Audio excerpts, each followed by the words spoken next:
Well, while you're talking the next president, let me put my weird conspiracy spin on this. Now, I was thinking about PDD 51, Presidential Directive 51, and you know, for people who don't know what that is, basically George Bush made himself the supreme dictator of the United States. Where and you can look this up on WhiteHouse.gov. You can look at this is document. This is PDD 51. Just Google that and read for a while. What you'll find is that this was this was signed into law. This went over the head of Congress. Nobody decided on this except for Dick Cheney, George Bush, and the people who control them. There's my weird conspiracy spin. But in PDD 51, what that states is any economic crisis, anything that could be declared a state of an emergency, anywhere around the globe, basically, the Constitution could be suspended. And in that case, what that does is that suspends the election process. So we have this election coming up. We're trying to decide John McCain and Barack Obama. And now all of a sudden, this week, we're facing this economic crash. And I don't think anybody's realizing, because of PDD 51, where any economic crisis here or abroad, or any kind of crisis at all, can suspend the Constitution, suspend the election, there may not be an election at all. This is a real, true possibility, as per this document right now. Most people just don't know this. This is a real bad situation we're in. I think we just need to stop following what they're passing and, you know, stop complaining after things happen and look at things before they happen, before the laws are being passed. I don't know if you guys have any takes on that. Like, we try to follow things before they come out. Like, I think everyone should take a look at Paulson's plan. I don't see anything good about it. It's destroying the Constitution. It's pure like communism. If you look at it, it's just taking control of our whole money supply, and I think it's setting us up for another currency. Let's say the Amero.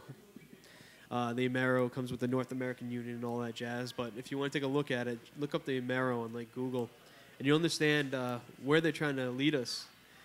No one thought that a European Union was going to happen, and they have that. They have a European Union now, and they all hate it. Most of them hate it. Most people are disgusted about it because they took over their money supply. All their gold is like it's just gone. And I don't know about you, but I haven't seen the gold in Fort Knox. I mean, this country hasn't seen the gold in Fort Knox since 1951, since Nixon stopped it. I don't know if you. Yeah, you know, I really, you know, when I talk on the show, I try to sound rational. I try to sound like I've done my homework and so forth. But there's no way else to talk about this Wall Street buyout. America, you're being screwed. Big time. We are watching the biggest thievery, the biggest theft in history, in my opinion. I agree. Well, now, see, Joe was saying, why don't we look at these laws? I mean, we'd all love to. I mean, they're just giving us a rough idea of what this plan's going to be. They're doing this all in secrecy. That's right. Closed doors. And once it's in law and it's already done, it's going to kick us square in the teeth, and we're never going to know what the hell happened to us. And it is seriously the most ridiculous thing I've ever heard. Bailing out half of Wall Street. I don't know, man. Think about this, right? You hurt the economy up. What else?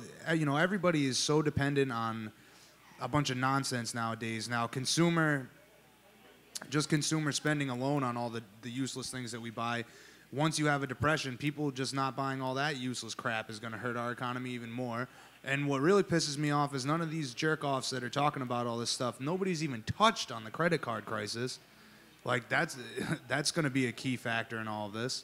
And, you know, once you get control of the money like that, you know, once money is such a scarce thing, and people are going to be, you know, hurting for food, hurting for oil, hurting for heat, electricity. Like, think about how much easier it's going to be to manipulate us and, you know, get us to follow twisted agendas that these people have. It's sickening. See, and you're saying this is a designed thing. I agree with that 100%. This is a robbery. This is a theft of American wealth in the American economy. And You know, people think about the Great Depression and they still think that was some kind of an accident. That was a redistribution of wealth. That was a consolidation of wealth between the people who owned the big banks and had set themselves up and gotten their dirty hands into the American economy at the time. You know, the stock market bottomed out. All the commodities, all the stocks, everything went to just pennies on the dollar. And here come these families from Britain and this World Bank and that they were setting up over there, and they swooped into the American economy and they bought up everything. They bought up lands, they bought up farms.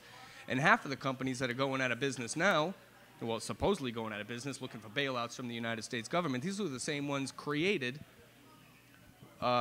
during the Great Depression when they came in and bought the assets of the economy of the United States of America, pretty much. I have no doubt in my mind that this is another, what we're experiencing right now is another consolidation of wealth for the rich, another redistribution of wealth throughout our country.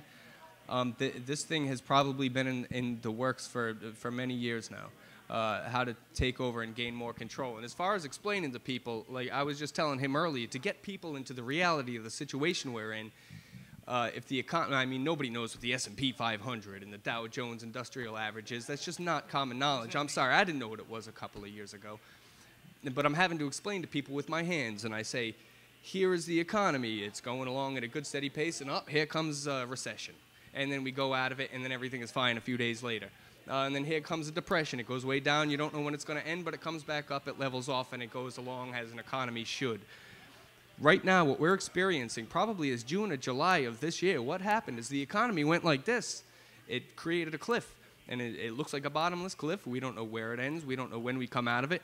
And the only reason we're able to sustain and still buy things with cash dollars, and half the people don't know this is going on, it hasn't affected them, is because growing off that cliff now, with paper fake money, we've created a limb. And it's a branch. And it gets thinner and thinner and thinner toward the end, and we're literally floating above a huge cavern, way past the edge of a cliff, on a branch. And the further we go, the thinner it's going to get. Eventually, it's going to break. And that's how serious a situation this is. And this could happen in the span of a day, that people realize, oh my God.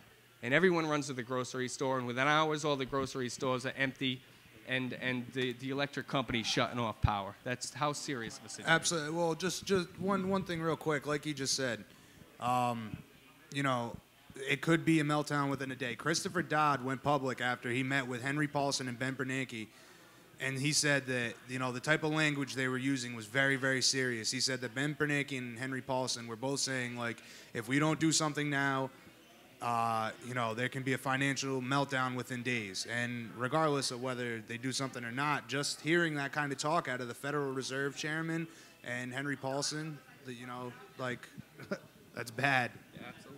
Yeah, you know, I just want to say one thing to back up what Adam said about talking with his hands to explain things.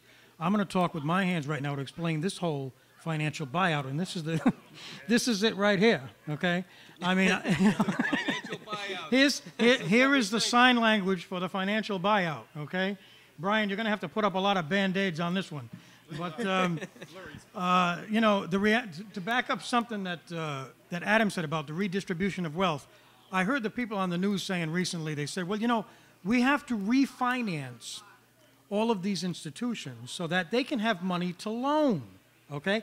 But then in the same breath, they're saying, well, they're also going to tighten up dramatically on who they give their loans to. So now all this property's been taken out of the middle-class people, and so the middle-class people are going to go and try to get a loan, and they're not going to be able to qualify because they're not rich enough. So where does all of this property go? It goes into the higher income brackets. And then we're going to see this dramatic increase in you know, what's that wall that they call it, their separation of rich and poor. There's going to be a dramatic split, and everyone's going to be wondering, gee, how did that happen? It was planned, and it was calculated, and we pay for it. We pay for it. And to add my conspiracy thing to it, the long thing has been to wipe out the middle class. And what does that do, what you just said? Oh, yeah, it takes away you know, here's been the rich for years, and there's a wall, and then there's a wall, and in the middle, there's the middle class. You've just removed the wall. There's now the rich and the poor. And we're not talking people that lived in $500,000 houses, people who, they're with us right now because the wall has been removed ahead of them. This is the ultra-rich and the poor.